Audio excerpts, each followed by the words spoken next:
민주당 김은경 혁신위원장의 발언이 정치권의 뜨거운 논쟁거리로 떠올랐습니다. 남은 수명에 비례해서 투표권을 줘야 한다는 과거 아들의 의견을 소개하면서 합리적이라고 평가한 걸 두고 노인 폄훼라는 비판이 나왔습니다. 자, 그런데 여기에 민주당 양이원영 의원이 거들고 나서면서 논란을 키웠습니다. 지금 투표하는 많은 이들은 미래에 살아있지도 않을 사람들이라는 겁니다.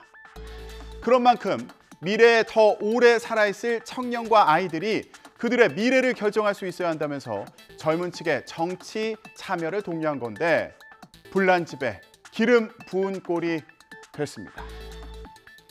국민의힘 김기현 대표는 김 위원장 발언에 대해서 천벌받아 마땅하다며 혁신위 사퇴와 또 이재명 대표 연대 책임을 주장했는데요. 양이원영 의원의 발언까지 나오자 더불어 망언당이다, 또 2차 가해다 등등 국민의힘의 비판은 더 거세졌습니다.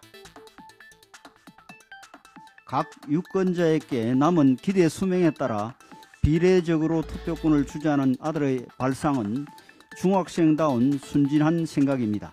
하지만 김 혁신위원장이 이 생각을 받아 미래가 긴 사람과 미래가 짧은 사람이라는 갈등적 표현으로 세대를 대비시키는 순간 아들의 순진한 발상은 어느새 고도의 정쟁적인 주장으로 바뀌기 시작합니다. 전쟁으로 무너진 나라를 한강의 기적으로 일으키며 지금의 대한민국을 있게 한 세대가 어르신들입니다. 이분들을 폄훼한 것도 모자라 현대판 고려장 집에 박혀 계셔라 이런 망언에 버금가는 끔찍한 발언입니다. 온갖 성추문이 터질 때마다 가해자를 두둔하며 2차 가해에 나섰던 민주당이 이제는 하다하다 어르신 폄하에도 2차 가해를 이어가고 있습니다.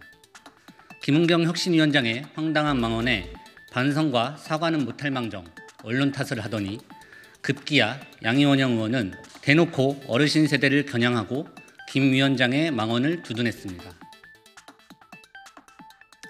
김 위원장의 발언에 대해서는 민주당 내부에서도 비판의 목소리가 나왔는데요. 이준엽 기자가 전해드립니다. 당 핵심 관계자는 YTN과의 통화에서 의원들도 부글부글하는 분위기로 앞서 당내 초선 의원들을 코로나19로 학력 저하를 겪은 학생에 비유하는 등 실언 논란이 계속된다며 불쾌한 내색을 감추지 않았습니다. 어제 정말 귀를 의심했어요. 과연 우리 당을 혁신하러 우리 당을 도와주러 오신 분 맞나? 그건 굉장히 몰상식하고 반상식적인 얘기죠. 지금 김 위원장의 경우는 지금 한두 번이 아니지 않습니까? 그런데 혁신위원회는 발언에 진중하라는 지적은 새겨 듣겠다면서도 사과할 일은 아니라는 반응을 보였습니다. 그러면서 국민의힘에 세대 간 갈라치기를 하지 말라고 촉구했습니다. 들어보시죠. 연명비례투표라는 아이디어를 접하고 민주주의 국가에선 수용될 수 없다라고 분명히 선을 그은 바 있거든요. 그래서 거기에 대해서는 뭐 이렇게 사과할 일은 아니고요. 그 정치가 어떻게 청년들의 의사를 반영시키게 할 것인가 하는 절실한 문제. 국민의힘에게 세대 간 갈라치기를 하지 말 것을 촉구합니다.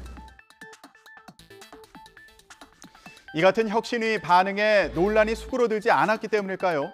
김은경 혁신위원장이 직접 진화에 나섰습니다. 김 위원장은 어제 저녁에 진행된 시민 간담회에서 앞뒤를 자르니까 오해 소지가 있었던 것 같다.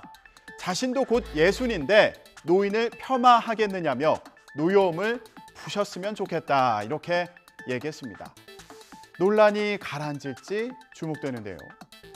이런 가운데 민주당은 전당대회 돈봉투 의혹 수사로도 시끄럽습니다. 검찰이 앞서 체포동의안이 국회에서 부결된 윤관석, 이성만 의원에 대해서 구속영장을 다시 청구한 겁니다. 김혜린 기자 리포트 보고 오시죠. 두 번째 영장 시도에서 달라진 건 국회가 회기 기간이 아니란 겁니다. 국회의원 불체포 특권은 회기 중에 발효되는 만큼 두 의원은 체포동의안 표결을 거치지 않아도 돼 바로 오는 4일 구속영장 심사가 잡혔습니다. 두 의원에게는 민주당 전당대회 당시 송영길 전 대표의 당선을 위해 금품을 살포하는 데 관여한 혐의가 적용됐습니다. 특히 검찰은 윤 의원의 경우 현역 의원들을 상대로 한 금품 살포를 지시하고 300만 원씩 든 봉투 20개를 의원들에게 제공해 범행을 주도한 정도가 크다고 봤습니다. 검찰 관계자는 유례없는 대규모 금품 살포가 이루어진 범행인 만큼 구속영장 재청구가 불가피했다고 설명했습니다. 이 의원의 구속영장 청구서에서도 검찰은 사건 관계인을 회유하거나 진술 담합을 모의하는 등 증거인멸 우려가 커 구속 수사가 필요하다고 강조했습니다. 피의자로 지목되면 자신을 향한 혐의 제기 앞에 침묵을 지켜야 하고 검찰 수사의 부당성을 항변하면 구속이 돼야 되는 겁니까? 윤 의원 역시 검찰이 국회 비회기를 정치적으로 활용했다며 반헌법적인 꼼수 영장에 맞서겠다고 거세게 비판했습니다. 이번 영장 청구가 이재명 대표 영장의 전초전이란 시각도 있습니다. 휴가 중인 이 대표가 다음 주에 복귀하면 검찰이 영장을 청구할 거라는 전망도 나오는데요. 이 대표는 비회기 기간에 영장이 청구되면 심사를 받으러 나간다는 입장이죠. 그런데 검찰이 8월 국회가 시작되는 16일 이후에 영장을 청구한다면 체포동의안 표결을 해야 합니다. 이 과정에서 당내 갈등이 커질 수도 있는데요. 혁신위 논란에 검찰의 영장 청구 가능성까지 나오면서 이재명 대표 휴가가 편하지만은 않을 걸로 보이네요. 정치권에서는 신혼부부에 대해서 양가에서 받은 3억 원까지 증여세를 물리지 않고 결혼 자금을 받을 수 있게 하자는 정부의 세법 개정안도 쟁점인데요. 앞서 민주당은 초부자 감세라면서 비판했죠.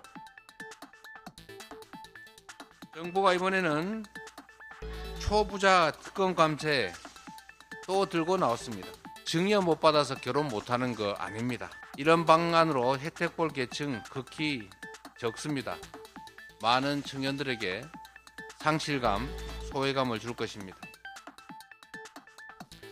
자, 초부자 감세라는 민주당을 향해서 국민의힘은 새내기 부부마저 갈라치기 하냐.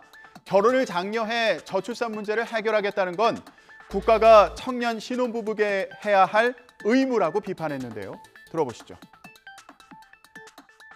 지난 문재인 정부 5년 동안 집값이 아시다시피 올라도 너무 올랐습니다. 그런데 더불어민주당에서는 이 같은 현실적인 문제는 도외시 한 채 기다렸다는 듯이 부자 감세라면서 악의적인 프레임 씌우기에 나섰습니다. 그런데 민주당의 입장에 하루 사이 변화가 나타났습니다. 무조건 반대하는 건 아니라는 입장을 밝힌 겁니다. 다만 세수 결손 문제를 우려한다는 건데요. 어제 민주당의 입장을 들어보시죠. 저희가 무조건 그 법안, 그 정부안에 대해서 반대하는 것은 아니다라는 말씀을 드립니다. 증여세에 대해서 감면을 하겠다라는 취지는 저희가 일정 부분 이해하는 부분이 있고, 다만 세수 결손에 대한 대책이 없이 또 추가적인 이제 감세를 하는 게 지금 현 시점에서 우리가 수용 가능한 거냐, 감당할 수 있느냐라는 문제를 먼저 제기하고 있는 거고요. 그 부분이 해결이 된다면 세법 개정안에 대해서도 저희도 뭐 전향적으로 볼 수 있다라는 입장이 좀 더 많은 것 같습니다. 민주당 기재위원들 사이에서는 현행 10년 동안 5천만 원인 부모 증여 기본공제 한도를 7천만 원으로 늘리고 결혼이 아니라 출산 시에 추가로 공제해 주자는 주장도 나온 것으로 전해졌습니다. 이런 민주당을 향해서 야권에서는 오락가락한다며 비판의 목소리도 나왔는데요. 들어보시죠. 이재명 당대표는 초부자 감세라고 비판하는데 원내 대변인은 세수만 채워지면 전향적으로 검토하겠다고 합니다. 저출생 해법이기보다 불공정 자산 증식 해법이기에 전면 재검토해야 할 사안에 대해 제1야당인 더불어민주당이 오락가락해서야 되겠습니까? 내년 총선을 앞두고 여야 모두 세법 개정안이 민심에 미칠 영향에 촉각을 곤두세우는 모습입니다. 지금까지 전국 브리핑이었습니다.